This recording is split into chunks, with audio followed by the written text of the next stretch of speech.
This is a True Crime in Real Time update from True Crime Today and the Hidden Killers podcast. It's a conversation that no child should ever have to have with their mother. A conversation that Colby Ryan, the only surviving child of Vallow Daybell, decided to share with the world. The phone call, posted on Colby's YouTube channel, is part of a much larger, tragic story that has captivated the public for years.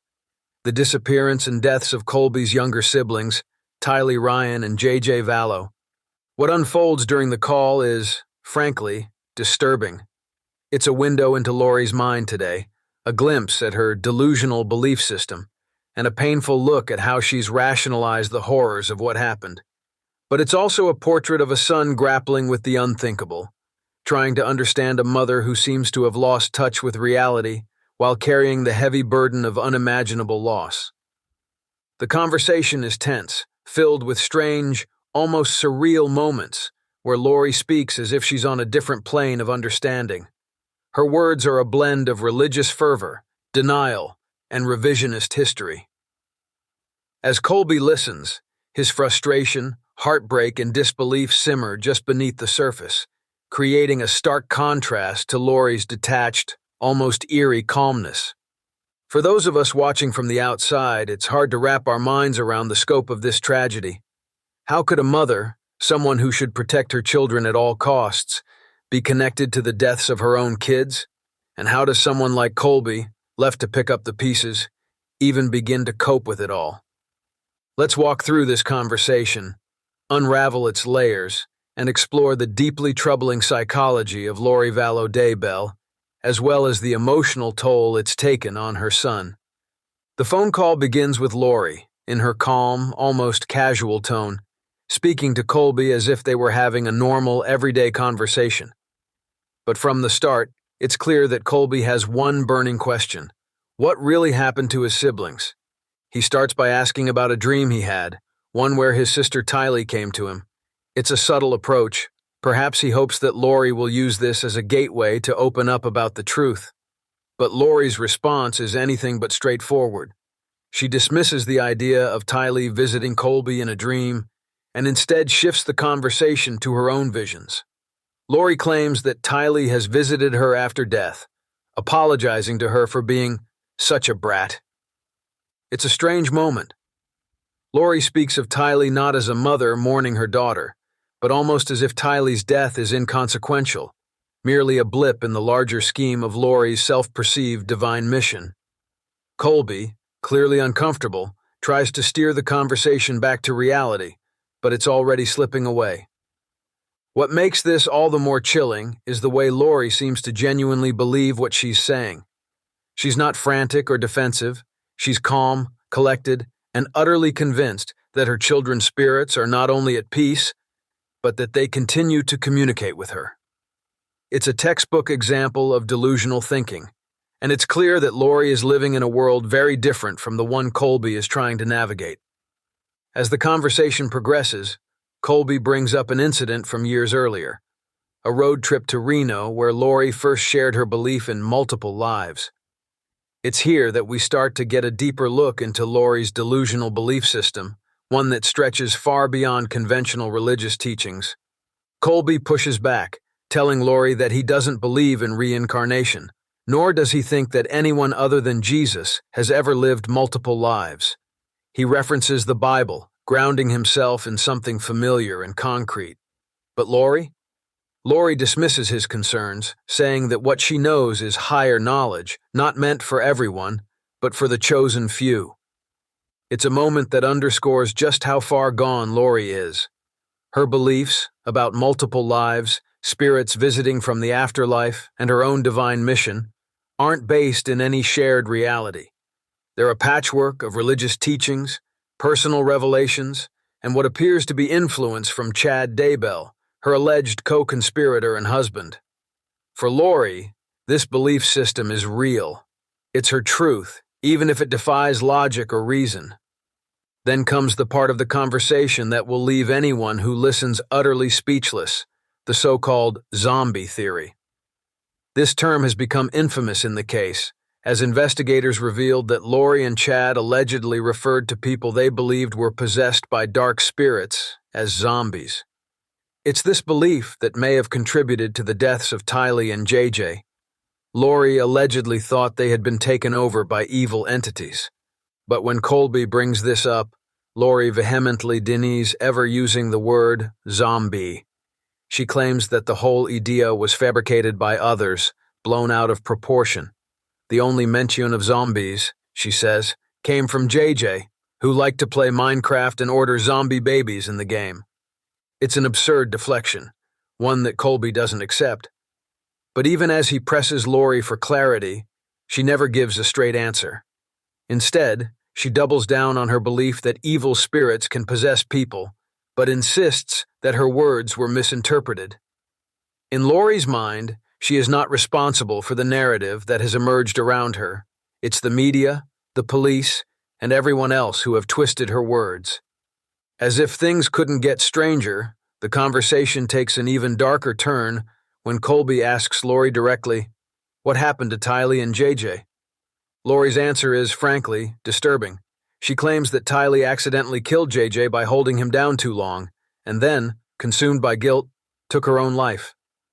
Lori describes walking into the scene, finding her children dead, and assuming it was all her fault. She claims she left the scene, allowing others to take care of the situation. For anyone who has followed this case, this explanation is deeply unsettling. We know how Tylee and JJ's bodies were found. Tylee's remains were burned and dismembered, JJ's body wrapped in plastic and bound with duct tape. Lori's version of events doesn't align with the gruesome reality of what investigators uncovered, and yet she tells Colby this story as if it's the truth. Colby, for his part, is in shock. He asks Lori the questions that have haunted him for years. Who burned Tylee's body? Who tied up JJ? Lori, in her calm, almost detached manner, avoids giving a clear answer. She implies that someone else handled it, but she never says who. It's a moment that leaves Colby and the listener reeling. Lori's explanations don't add up, and Colby knows it. But as much as he wants to confront her, he also knows that pushing too hard will get him nowhere. It's a painful position to be in, trying to get the truth from someone who seems incapable of recognizing it. Perhaps the most heartbreaking part of the conversation comes when Colby tries to understand why Lori never told him what happened. He asks her why she kept the deaths of Tylee and JJ a secret, why she never came forward. Lori's answer?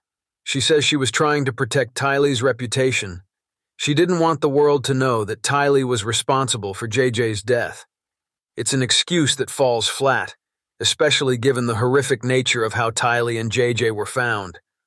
But in Lori's mind, she still sees herself as the protector, the one who was trying to shield her daughter, even in death.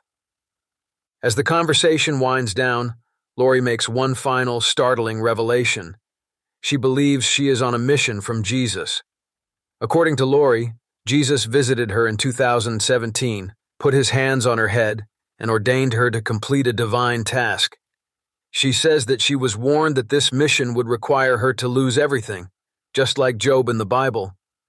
But it doesn't stop there. Lori also claims that Lucifer appeared to her, vowing to stop her from completing her mission. This, she says, explains why her life has fallen apart.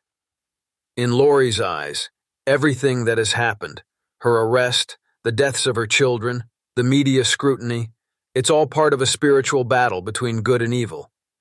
It's hard to believe what you're hearing. Lori speaks with the conviction of someone who truly believes she's been chosen by God, that she is playing a crucial role in the coming end times. But as Colby listens, you can feel the weight of his disbelief.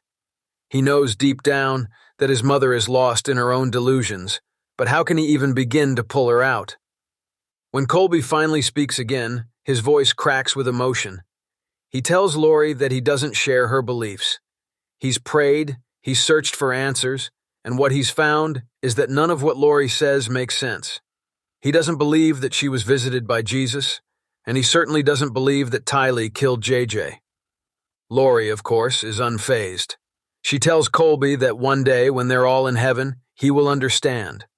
It's a cold comfort, and it's clear that Colby doesn't find any solace in her words. By the end of the call, Colby is emotionally exhausted. He's tried so hard to understand, to get his mother to see reason, but it's like speaking to a wall. Lori is too far gone, too wrapped up in her own narrative to ever face the reality of what's happened. After the call ends, Colby reflects on the conversation. He's shaken, barely able to process what he's just heard. He knows that Lori is delusional, but that doesn't make it any easier. She's still his mother, and the loss of that relationship, the loss of who she once was, hurts just as much as losing Tylee and JJ. As he speaks to the camera, Colby's voice breaks. He talks about the brutal way his siblings were found, how their bodies were mistreated after death.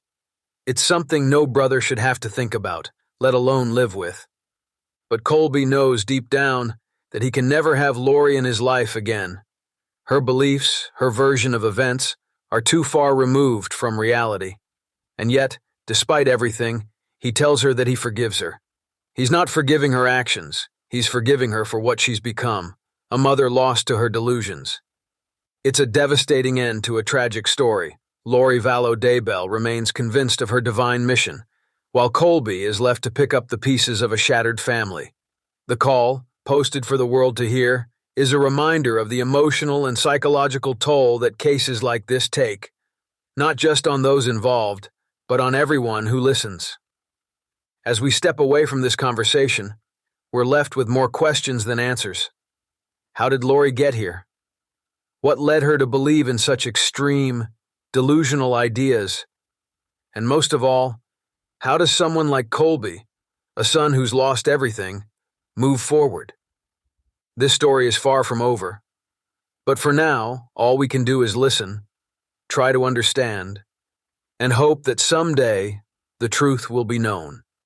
Strap in and get ready to go back in time. Gen X Time Machine is here to transport you back to the glorious days of neon, big hair, and cassette tapes that always needed rewinding. To figure out where Tupperware went wrong, we kind of got to start at the beginning. Remember when MTV actually played music videos? Or when lunch wasn't complete without Dunkaroos? Yeah, a little bit like trying to recapture the magic of a bygone era. Yeah. We're diving into all that and more. So if you want to relive the 80s and 90s in all their retro glory, hit up Gen X Time Machine wherever you get your podcasts. VHS is looking like the obvious winner, right? Oh, and don't forget the rise of the video rental store, remember? Subscribe, because who doesn't need another excuse to avoid adulting? You're welcome. The Gen X Time Machine.